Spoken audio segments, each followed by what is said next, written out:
Hi there guys, in this video I will show you how to hide likes and follows on Tumblr application.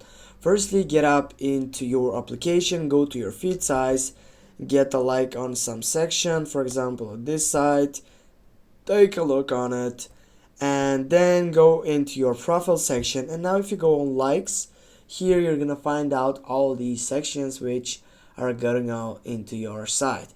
Now what you need to do to just hide these likes and follows, simply you need to get up into the site, into your profile page, go on the settings bar, and here just go on page on the second selection, and here guys you're gonna be able to disable or to hide likes and follows just by turning off these selections. And with this you can just preview your Tumblr right now.